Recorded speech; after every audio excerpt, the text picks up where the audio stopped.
Mutiara Hikmah Official, menyingkap hikmah di balik sunnah.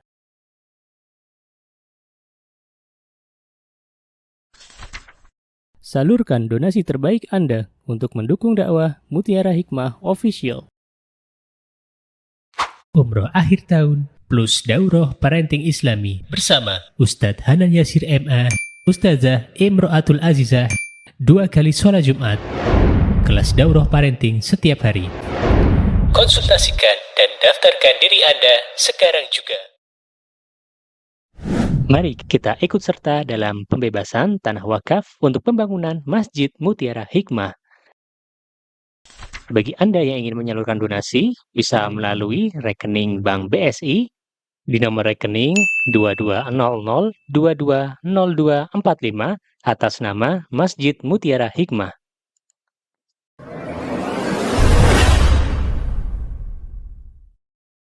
Ibu-ibu, teman-teman jamaah Majelis Taklim KUY yang saya cintai karena Allah, hari ini insya Allah kita akan belajar tematik yang berjudul 1 menit yang berharga, insya Allah. Sebagaimana kita ketahui ya akhwat, bahwa waktu di dalam Islam itu adalah sesuatu yang kelak akan ditanya oleh Allah Subhanahu wa ta'ala. Waktu sendiri, waktu, menitnya, detiknya, jamnya, harinya, itu semuanya akan ditanya oleh Allah Subhanahu wa ta'ala. Apa kata Rasulullah SAW? La tazula qadama abdin yaumal qiyamati hatta yus'al an arba'. Tidaklah kaki kita bergerak pada hari kiamat nanti kecuali ditanya 4 perkara. Yang pertama apa ibu-ibu? Nah, ini hadis ini bolak-balik saya sampaikan ya. Yang pertama apa?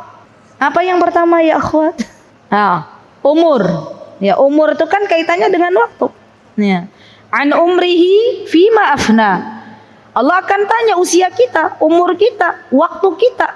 Kan yang namanya umur itu kan sejadinya kumpulan waktu.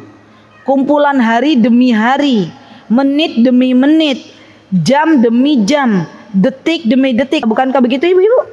Gitu kan? Nah maka nanti kita akan ditanya nih sama Allah, semua kita. Kaki kita nggak akan bergerak di hari kiamat kecuali Allah tanya dulu. Untuk apa kau habiskan waktumu? Dari menit sekian, dari jam, apa yang kau habiskan? Kalau kita sedang mentaati Allah, maka kita dengan gagahnya akan mengatakan, ya Allah, di hari ini, di jam ini, saya sedang berada di taman surgamu. Nah itu kita nggak malu. Tapi kita akan malu kepada Allah kalau yang kita jawab begini, pada jam sekian, hari sekian apa yang kamu lakukan? Ya Allah, saya melihat ya tontonan-tontonan yang engkau larang, gitu ya. Saya melihat sinetron-sinetron, saya melihat drakor-drakor, gitu ya. Nanti Allah tanya ke kita, wahai hambaku, bukankah aku telah berikan nikmat kepadamu penglihatan yang tidak aku berikan kepada semua hambaku di dunia? Apa yang akan kita jawab di hadapan Allah? Malu ya akhwat. Wahai hambaku, bukankah aku telah memberikan kepadamu pendengaran untuk bisa kamu dengar sesuatu yang aku perintahkan? Sedangkan aku tidak memberikan semua nikmat pendengaran ini kepada semua hambaku di dunia. Apa yang akan kita jawab di hadapan Allah? Malu sama Allah.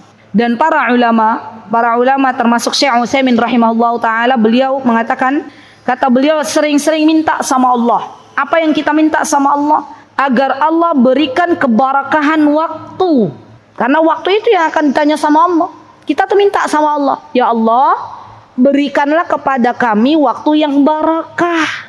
Dan teman-teman tahu, Syekh Sulaiman Ar-Ruhaidi, beliau pernah mengatakan dalam muhadharah beliau, menurut beliau, kata beliau, keberkahan waktu ada di 2 kegiatan, kata beliau.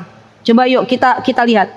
Yang pertama yang bisa menambah keberkahan waktu itu ya akhwat, adalah ketika kita bersama Al-Quran. InsyaAllah ketika kita bersama Al-Quran, maka Allah akan berikan keberkahan waktu di dalam hari-hari kita. Jadi pastikan tidaklah ada hari yang kita lewati kecuali kita sudah membaca Al-Quran. Tidaklah ada hari yang kita lewati kecuali kita sudah mentadabburi Al-Quran. Baca tuh terjemahannya, baca tafsirnya. Dan tidaklah ada hari yang kita lewati kecuali kita mengamalkan apa-apa yang ada di dalam Al-Quran. Jadi kata Syekh Sulaiman Ar-Ruhaili, kata beliau, orang-orang yang menyibukkan waktunya bersama Al-Quran, maka Allah akan berikan keberkahan di dalamnya. Jadi satu hari itu dia bisa mengerjakan banyak kegiatan, gitu loh. Kenapa? Karena Allah berikan keberkahan. Dan apa-apa yang berkaitan dengan Al-Quran itu sendiri, maka Allah akan berikan keberkahannya. Apa kata Allah Azza wa Jalla? Tidaklah Al-Quran itu diturunkan kecuali mubarak. Mubarak itu keberkahan. Jadi ya akhwat, ini nasihat untuk diri saya dan teman-teman semuanya. Setelah kita bangun dari tidur, kita baca doa, alhamdulillahilladzi ahyana ba'dama amatana wa ilaihin nusyur. Kemudian teman-teman ambil wudu, ya. Kalau yang tidak haid, kemudian teman-teman balik lagi. Teman-teman jadikan dari hafalan Al-Quran yang Allah berikan kepada teman-teman untuk sholat malam, ya. Ustazah, boleh nggak kalau dibalik kita ngafalin dulu hafalan baru? Boleh. Ya, jadi misalnya nih, teman-teman menghafal satu hari satu ayat saja dalam Al-Quran. Itu diulang-ulang, satu ayat itu diulang-ulang, ya. Dan setelah menurut teman-teman bisa untuk tidak melihat Quran, maka dipakai untuk sholat malam. Boleh nggak rakaat pertama dan rakaat kedua pakai ayat yang sama? Boleh. Dan disitulah cara para ahlul Quran dimungkinkan oleh Allah Azza wa Jalla dalam hafalannya, karena hafalannya dipakai untuk sholat baik itu sholat wajib maupun sholat sunnah. Ya, masya Allah. Jadi teman-teman, yuk semangat menghafal Quran. Walaupun cuma satu ayat, walaupun hanya setengah ayat, semangat. Ya. Kapan itu dihafalkan? Setelah kita bangun dari tidur. Ya, setelah kita bangun tidur jangan langsung dihafal, dibaca dulu, dibaca ayatnya, kemudian ditelaah artinya, baru kemudian kita ulang berapa kali. Nanti dengan banyaknya pengulangan Allah Azza wa Jalla akan mudahkan kita untuk hafal. Ya, saya itu untuk sholat, pakai untuk sholat. Setelah selesai, teman-teman sholat masih ada waktu, ya, waktu masuk sahur, perbanyak istighfar. Ya. Dan ini yang akan Allah berikan kebarokahan waktu di sisanya. Beda kalau kita bangun tidur nih ya, baca doa alhamdulillahilladzi ahyana ba'dama amatana wa ilaihin nusyur. Ada HP yang kita pegang langsung, barang HP, ya. Itu rasanya beda. Dipeganglah HP, di-scroll, adzan subuh. Gak dapat apa-apa. Padahal itu waktu emasnya, waktu yang sangat berharga. Jadi terkadang kita memang perlu mencutikan dulu teman-teman. Menjauhkan itu barang HP dari sekitar kita, ya, ketika di waktu sebelum subuh. Sudah, ya, di silent kah, di mode pesawat kah, ya, yang kira-kira itu kita tidak bisa melihatnya. Dan biasakan yang namanya HP itu tidak diletakkan di kamar tidur. Alhamdulillah kami sudah membiasakan ini. Karena ternyata radiasi yang ada di dalam HP walaupun sudah mode pesawat itu masih ada. Ya. Jauhkan. Jangan taruh di tempat tidur, apalagi sampai di kepala. Ya. Alasannya apa? Karena alarm. Ya akhwat, yang membangunkan kita itu Allah. Ya. Alarm berbunyi di HP, kalau Allah belum bangunkan kita untuk bangun malam, yang ada kita lihat alarm, matikan tuh alarm. Alhamdulillah saya dan suami sudah membelikan jam wekel jadul itu loh, yang ring loh. Itu kami taruh di tempat tidur anak-anak. Kan awalnya anak-anak itu ada HP di kamar katanya buat alarm Mi. Saya bilang mudorotnya lebih banyak daripada manfaatnya. Sekarang Umi belikan alarm tuh model apa, ada dua, jadi yang ring, satu lagi nah itu tuh. Ya, di rumah kami tuh ada 2 jam weker. Ya, untuk apa? Kalau memang alasannya untuk alarm, sudah pakai jam seperti itu aja.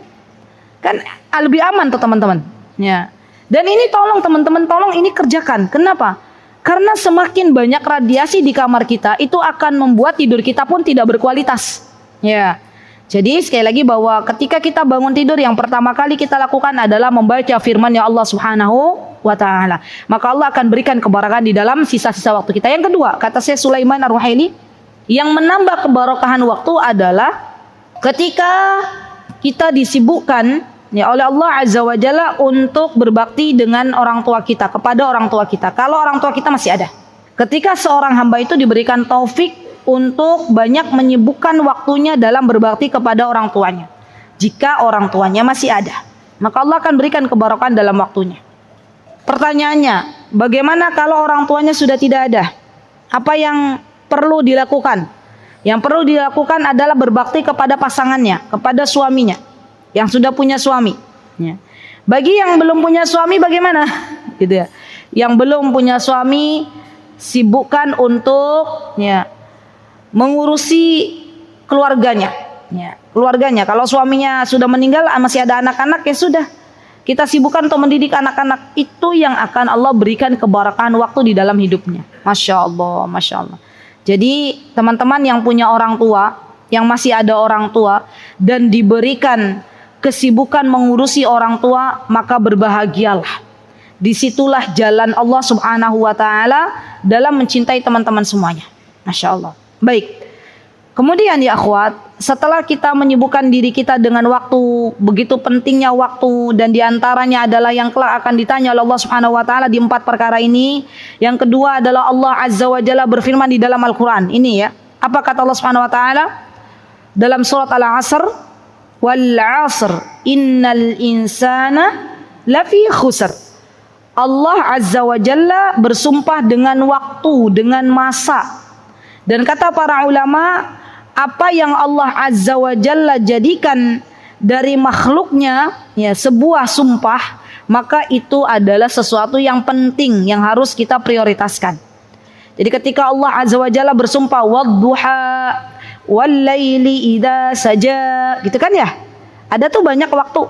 Wal fajr, gitu ya. Walayalin 'ashr. Allah bersumpah dengan waktu duha, dengan waktu fajar, dengan malam. Maka ini menunjukkan, kata para ulama, ini begitu pentingnya sebuah waktu di hadapan Allah Subhanahu wa Ta'ala. Sampai 1 menitnya saja berharga. 1 menitnya saja berharga. Ya, yuk, sekarang kita sudah tahu nih akan keutamaan waktu. Hari ini kita akan belajar 1 menit yang berharga. Apa sih yang bisa kita lakukan dari 1 menit itu ya akhwat? Yang pertama, syaratnya kita minta sama Allah, semoga Allah memudahkan kita untuk mengamalkannya ya. Baik, memperbanyak lisan kita untuk beristighfar. Apa keutamaan dari istighfar itu sendiri? Karena kadang kita kalau tidak ada keutamaan itu, kita males-malesan ya untuk mengamalkan istighfar. Ternyata di antara manfaatnya, mari kita bersama-sama lihat dalam surat Nuh ayat 10. Semua dibuka, silakan. Oke, saya bacakan ya. A'udzu billahi minasy syaithanir rajim. Faqultu astaghfiru rabbakum innahu kana ghaffara. Yursilis samaa'a 'alaikum midrara wa yumdidukum bi amwalin wa banina wa yaj'al lakum jannatin wa yaj'al lakum anhara. Apa artinya? Kata Nabi Nuh, beristighfarlah kepada Rabb kalian. Faqultu astaghfiru rabbakum innahu kana ghaffara. Sesungguhnya Allah adalah zat yang maha pengampun. Yursilis samaa'a 'alaikum midrara. Orang yang memperbanyak istighfar, maka Allah akan turunkan baginya hujan yang lebat. Kata Ibnu Katsir rahimahullahu ta'ala dalam tafsir Ibnu Katsir, beliau menyebutkan yang dimaksud dengan turunnya hujan yang lebat adalah rizki yang lebat dari Allah Subhanahu wa ta'ala. Diluaskan pintu-pintu rizkinya.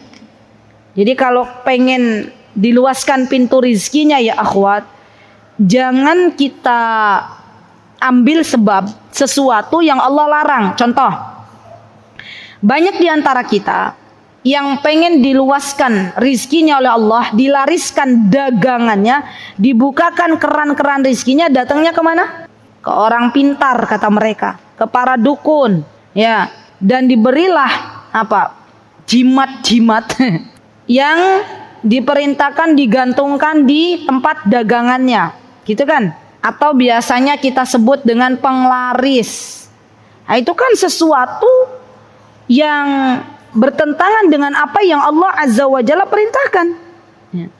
Dan hati-hati akhwat, saking banyaknya pedagang yang menggunakan penglaris sampai-sampai mereka lupa kalau Allah zat yang maha memberikan rizki.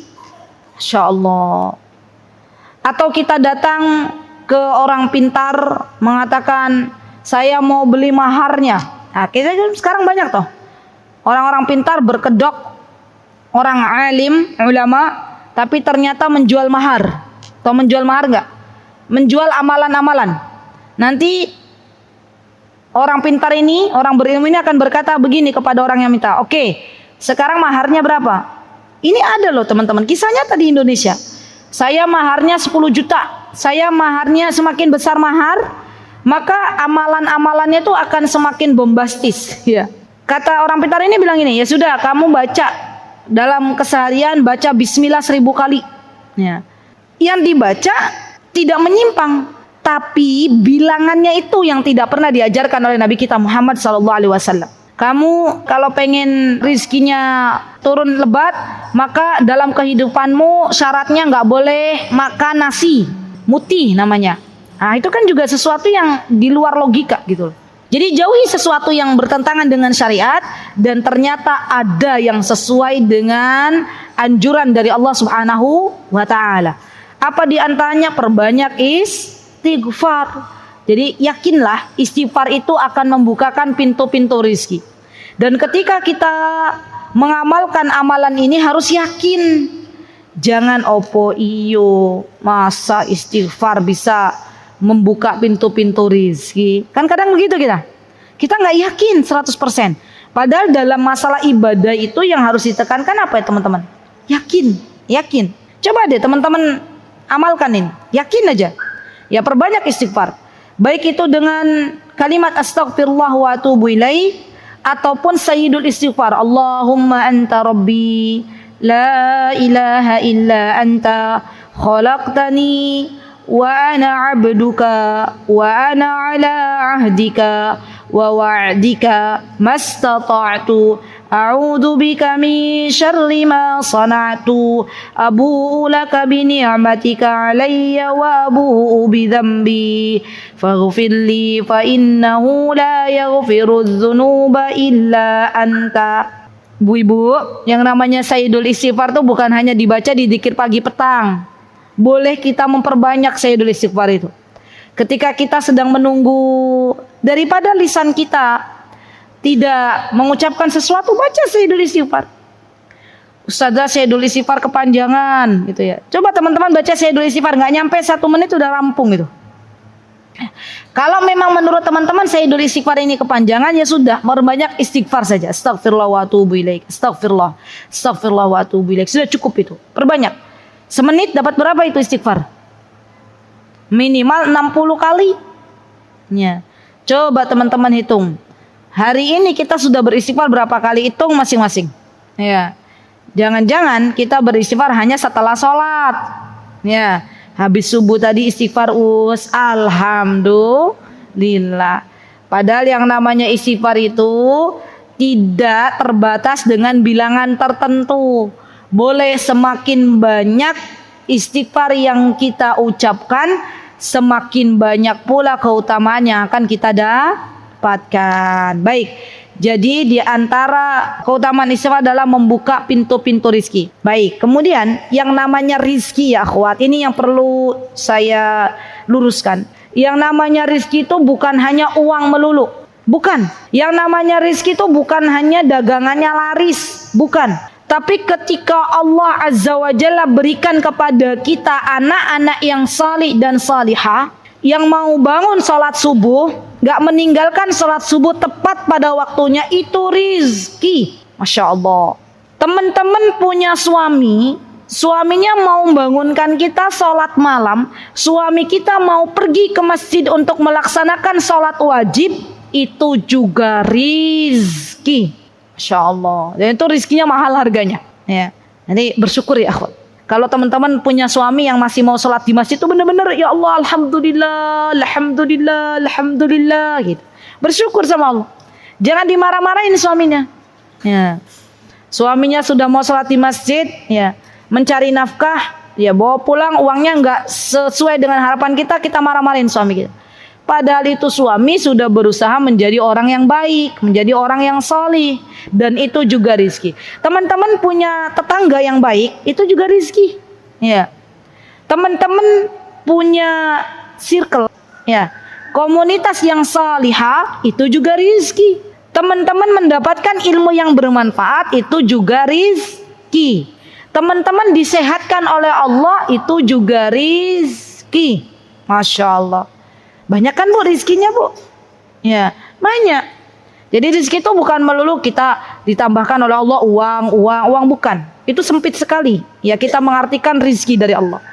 Dan ini semuanya adalah rizki dari Allah. Jadi pembuka pintu-pintu rizki. Kata para ulama, rizki itu bukan hanya terbatas oleh materi, tapi lebih dari itu, ketika Allah Azza wa Jalla berikan kepada kita sesuatu yang baik untuk agama kita, maka itulah rizki. Kalau kita akan membahas masalah rizki ini tidak cukup satu sesi kajian, karena rizki itu nanti ada dua, ada rizki hissiyah, ada rizki ma'nawi. Ya, rizki hissiyah itu berupa materi, rizki ma'nawi itu berupa hidayah, petunjuk, ya, dan yang lainnya. Ya, dan itu dibahas semuanya dalam kitab Lamiyah. Bagi teman-teman yang sudah mengikuti KUY dari dulu di Masjid Al-Hidayah Keranjan ya, dulu ya. Itu kita pernah bahas tuh masalah rizki. Dibuka lagi Mufar. Ini beliau ini pernah ikut. Ya, karena beliau panitia kajiannya ya. Ya, jadi kita udah selesai Lamiyah dan itu saya bahas panjang insyaallah masalah rizki. Begitu ya. Yang kedua, di antara keutamaan istighfar ya akhwat, ya, pengurai berbagai macam masalah, problem. Sebagai caranya Allah mengurai masalah-masalah kita. Caranya di situ. Kita memperbanyak istighfar, Allah akan membukakan jalan, solusi. Ya, Masya Allah. Baik, buktinya apa? Ya, di antaranya adalah Hasan Al-Basri, seorang ulama. Ya, Hasan Al-Basri ini ulama besar.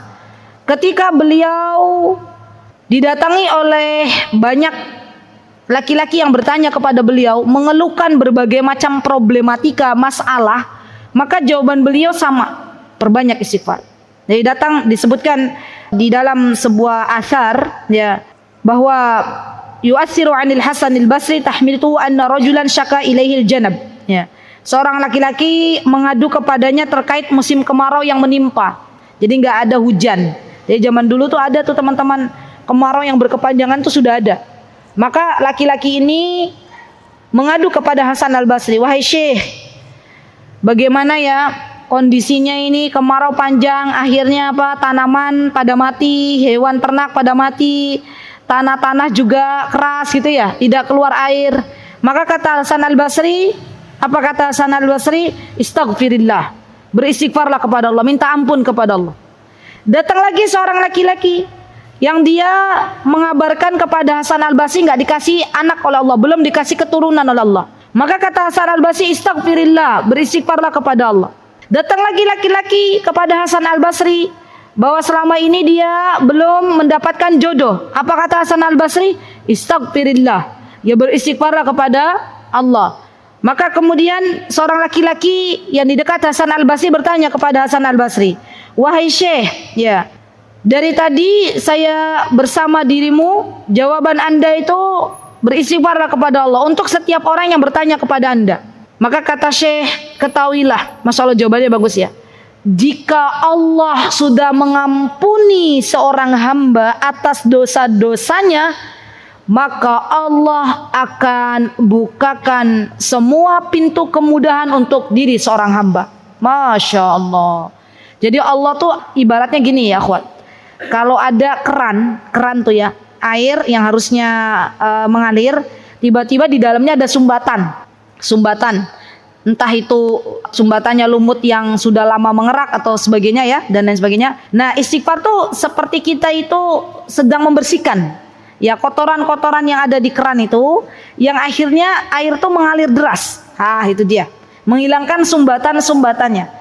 Jadi di antara yang menjadikan problem kita itu seperti benang kusut, ya kita nggak ketemu tuh, udah muter, nggak ketemu temu solusinya, karena yang kita fokuskan ada di masalahnya, ada di makhluknya, bukan kita meminta kepada Allah. Ya, jadi kalau kita punya masalah ibu-ibu, yang akan kita perhatikan masalahnya atau solusinya biasanya. Yang pertama kali masalah, ya. Kita lupa yang memberikan masalah itu siapa? Allah. Para ulama zaman dulu kala kalau ada problem dalam kehidupannya, yang pertama kali mereka ucapkan adalah minta ampun kepada Allah. Karena mereka sadar bahwa masalah yang rumit ini, problem yang gak keluar-keluar solusinya ini karena dosa-dosa yang mereka lakukan. Lihat, Masya Allah lembut banget hatinya ya. Ya kalau kita, anak kita bermasalah yang disalahkan siapa bu? Anaknya. Suami kita bermasalah yang disalahkan siapa bu? Suaminya. Ya. Orang lain bermasalah yang disalahkan siapa? Orang lainnya. Ya. Ternyata para ulama sudah memberikan teladan yang baik ya akhwat. Yang membuat masalah itu menjadi lebih rumit adalah karena dosa-dosa kita. Masya Allah. Jadi perbanyak istighfar. Ya, karena istighfar ini bisa menjadikan masalah yang rumit ya, akhirnya Allah berikan solusi di dalam masalahnya. Baik, itu yang pertama istighfar. Yang kedua ya akhwat, 1 menit yang berharga ini kita bisa lakukan dalam kehidupan kita sehari-hari adalah membaca doa setelah wudhu. Ya akhwat, membaca doa setelah wudhu itu membutuhkan waktu 1 menit atau kurang dari 1 menit? Coba baca doa setelah wudhu. Saya hitung deh. Coba teman-teman yang baca, saya hitung pakai menitan mana ya? Rekam. Yo ya akhwat. 1, 2, 3 baca. Sudah. 8 detik. Nggak nyampe 1 menit. 8 detik. Teman-teman baca selesaikan habis wudhu, doa habis wudhu. 1 menit itu berapa detik tuh? 60. Teman-teman baca doa wudhu kurang dari 1 menit. Tapi pahalanya apa? Pahalanya bagi orang-orang yang istiqomah membaca doa setelah teman-teman berwudu, maka pahalanya Allah akan bukakan seluruh pintu surga untuknya. Masya Allah. Jadi kalau yang selama ini kita ketahui akan dibukakan pintu surga, kata Rasulullah SAW apa? Bagi seorang wanita yang menjaga salatnya, idza salatil mar'atu khamsaha, kalau wanita ini salat 5 waktu, wa shaumat syahroha, dan puasa Ramadan, wa hafizat farjaha, dan bisa menjaga diri, wa ta'at ba'laha, dan mentaati suaminya, maka ternyata orang-orang yang tidak ada suaminya, ya, suaminya sudah meninggal dunia atau dia sudah berpisah dari suaminya atau belum punya suami, masih punya kesempatan untuk bisa masuk dari pintu surga manapun yang dia kehendaki dengan istiqomah membaca doa setelah wudu. Yuk kita praktekkan. Jadi kalau habis wudu tuh jangan terburu-buru ya akhwat. Doa dulu, ya. Yang belum hafal apa? Kasih stiker, ya, tempel stiker di tempat yang teman-teman biasa wudu, itu tempel stiker. Nggak apa-apa, nggak usah dihafal dulu, dibaca tiap hari. 1 bulan teman-teman baca itu doa, insya Allah hafal. Ya. Tanpa dihafal, udah diulang-ulang terus. Ya, teman-teman berwudu sehari minimal berapa kali? Minimal 5 kali. Belum yang lainnya ya. 1 bulan udah berapa pengulangan tuh? 30 kali 5 berapa? 150. Gimana? Berarti teman-teman mengulang doa setelah wudu dalam 1 bulan 150 kali. Insya Allah sudah hafal. Karena yang namanya ayat atau hadis sebenarnya 40 kali saja diulang, insya Allah sudah bagus. Ini 150 kali. Yuk kita minta kemudahan taufik dari Allah. Semoga Allah golongkan kita orang-orang yang membaca doa ini, doa setelah wudu ini, di sepanjang wudu kita.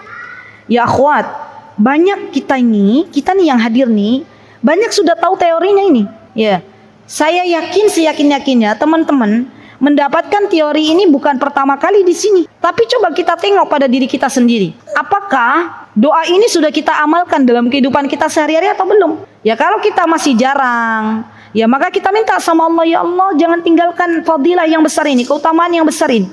Kita minta sama Allah.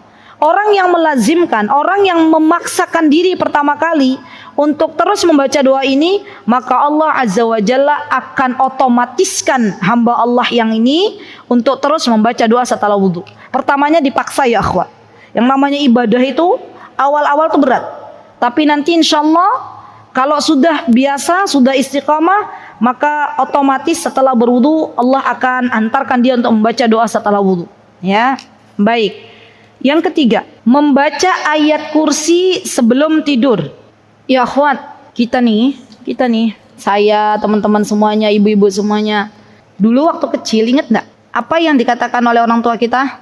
Sebelum tidur, gosok gigi, cuci kaki. Gitu enggak sih? Iya ya, bener ya. Alhamdulillah kebiasaan itu melekat toh sampai hari ini. Karena dulu kita disonding sama orang tua kita, sebelum tidur, cuci kaki, gosok gigi. 2 perkara itu. Sekarang karena kita sudah tahu ilmunya, yuk kita sonding. Kita biasakan anak-anak kita dengan kita mengatakan begini, anak-anak sebelum tidur jangan lupa gosok gigi, cuci kaki, baca ayat kursi. Nah, nanti, Masya Allah ya merinding, saya belum bicara aja udah merinding. Nanti kalau kita sudah sonding anak-anak kita dari mereka kecil sampai mereka dewasa, mereka dilekatkan oleh Allah kebiasaan ini, kita sudah meninggal dunia, berada di alam kubur, sudah nggak bisa baca lagi ayat kursi sebelum tidur, kita dapat pahalanya. Enak apa enak? Enak. Makanya yuk kita sonding bareng-bareng. PR nanti malam. Ya, PR nanti malam. Kita itu kadang lupa ya akhwat menyampaikan kepada anak-anak. Padahal siapapun orang tua yang hari ini dititipi anak-anak, sejatinya Allah Subhanahu wa taala sedang menginginkan kebaikan dari orang tua ini untuk mengajarkan berbagai macam kebaikan kepada anak-anaknya, dan itu menjadi jariyah bagi dirinya. Ya. Jadi PR-nya adalah mengajak anak-anak sebelum tidur untuk cuci kaki, gosok gigi, baca ayat kursi. Baik. Itu dulu. Nanti setelah dibiasakan itu ayat kursi, baru kemudian baca qul huwallahu ahad, baca al-falaq, baca an-nas. Karena metode ngajarin anak-anak itu nggak langsung banyak, ya. Sedikit-sedikit ya akhwat. Tapi istiqomah itu jauh lebih baik daripada sekali kita ngajarin satu halaman, anak-anak tidak mau melaksanakannya. Jadi ayat kursi dulu. Sudah selesai ayat kursi, kita tanya, udah baca selesai ayat kursi nak? Sudah. Sekarang tambahin ya, baca qul huwallahu ahad. Ya, berapa kali ibu-ibu? 3 kali. Baca al-falaq berapa kali? 3 kali. Baca an-nas berapa kali? 3 kali. Baru setelah selesai itu perkara, kan satu paket ayat kursi dulu, satu paket kul tadi. Nanti terakhir paket berikutnya adalah membaca ayat terakhir dari surah Al-Baqarah. Jadi ada 3 paket ini. Jangan semuanya diambil. Satu-satu tadarruj. Yang namanya ilmu itu disampaikan tuh berproses. Tidak langsung semuanya kita berikan. Coba kita lihat Al-Quran. Al-Quran ibu-ibu. Kalau Allah berkehendak menurunkan Al-Quran dari juz 1 sampai juz 30, apakah itu mudah bagi Allah? Sangat mudah. Ya, tidak ada yang sulit bagi Allah menurunkan Al-Quran dari juz 1 sampai juz 30. Tapi ternyata Allah turunkan Al-Quran itu tadarruj, bertahap. Mulai dari ayat, kemudian ayat berikutnya, sesuai dengan asbabun nuzul. Apa hikmahnya kata para ulama? Hikmahnya agar lebih mudah untuk diamalkan. Masya Allah. Jadi anak-anak kita juga begitu, ya. Mengajari anak-anak kita, paket pertama apa tadi? Sebelum tidur paket pertama apa? Ayat kursi. Paket kedua kul, ya.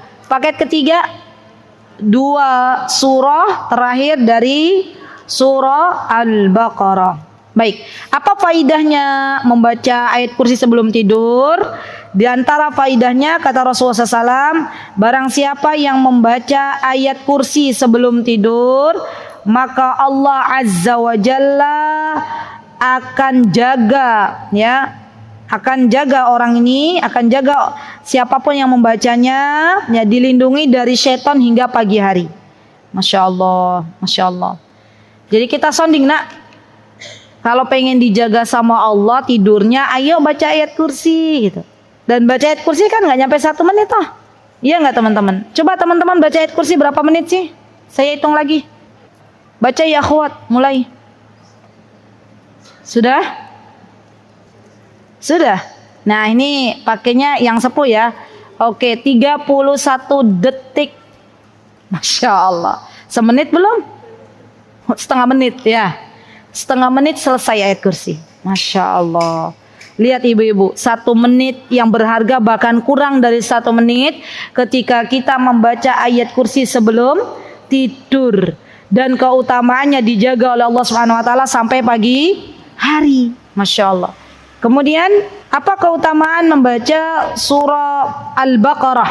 2 surat terakhir Al-Baqarah, ya, yaitu ayat 285 sampai 286. Kata Rasulullah, barang siapa yang membaca 2 ayat ini dari amanar rasulu bima unzila ilaihi min rabbi wal mu'minun sampai warhamna anta maulana fansurna 'alal qaumil kafirin. Hafal belum? Belum? Enggak apa-apa.